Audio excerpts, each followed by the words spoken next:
L'histoire de Pierre-Joseph-Marie Chaumonot est celle d'une vie transformée par la grâce. Celui qui deviendra l'un des plus grands missionnaires de la Nouvelle-France commence son existence de façon mouvementée. Après une jeunesse difficile, il découvre l'amour de Dieu, entre chez les Jésuites et consacre plus de 50 années à l'évangélisation des peuples autochtones du Canada. Son nom demeure intimement lié à l'histoire des Hurons, des Iroquois et de Notre-Dame-de-Lorette.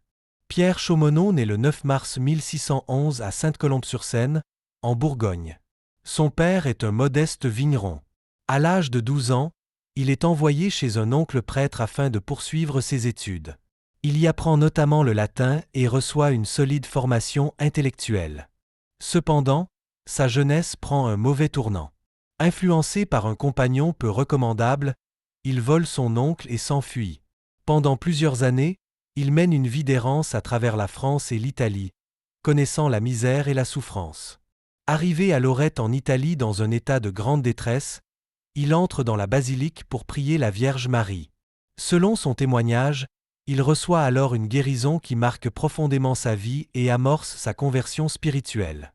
À Rome, il découvre les Jésuites et est profondément impressionné par leur dévouement. Après une période de discernement, il entre au noviciat de la Compagnie de Jésus le 15 mai 1632. Plus tard, il ajoute les noms de Joseph et Marie à son prénom en signe de dévotion. Il est ordonné prêtre le 19 mars 1638.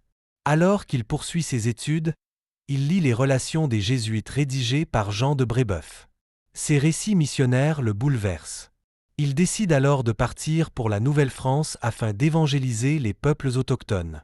Le 4 mai 1639, il s'embarque à Dieppe avec d'autres missionnaires, des hospitalières, des Ursulines, Marie de l'Incarnation et Madame de la Pelletrie. Après une traversée difficile, il arrive à Québec le 1er août 1639 avant de partir presque immédiatement vers le pays des Hurons. Pendant plusieurs années, il travaille auprès des Hurons avec les grands missionnaires canadiens, notamment Saint Jean de Brébeuf et Saint Antoine Daniel. Ils partagent leurs privations, leurs voyages et leurs dangers. Un jour, il échappe même à un coup de hache grâce à l'intervention du père Daniel. Lorsque les guerres iroquoises détruisent les missions huronnes, Chaumonot assiste au martyre de plusieurs de ses compagnons. Les missions Saint-Joseph, Saint-Ignace et Saint-Louis sont ravagées, et les missionnaires survivants doivent fuir avec les Hurons dans des conditions extrêmement difficiles. En 1673, il réalise enfin un rêve qu'il portait depuis son pèlerinage italien. Il fonde le village et la mission de Notre-Dame-de-Lorette pour les Hurons près de Québec, en y construisant une chapelle inspirée de la Sainte Maison de Lorette. Plusieurs miracles y sont rapportés par les missionnaires.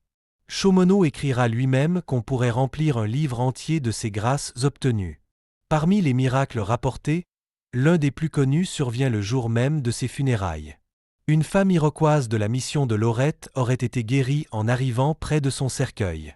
Cet événement contribue à renforcer sa réputation de sainteté parmi les fidèles. Le 21 février 1693, après plus d'un demi-siècle de mission, Pierre-Joseph-Marie Chaumonot meurt à Québec à l'âge de 82 ans. Son supérieur écrit alors « Nous avons perdu le plus ancien et le plus fameux de nos missionnaires ». Son héritage demeure vivant dans l'histoire de l'Église canadienne. Le père Pierre-Joseph-Marie Chaumonot nous rappelle qu'aucun passé n'est trop lourd pour la miséricorde de Dieu. Une vie transformée par la grâce peut devenir une source de lumière pour des générations entières.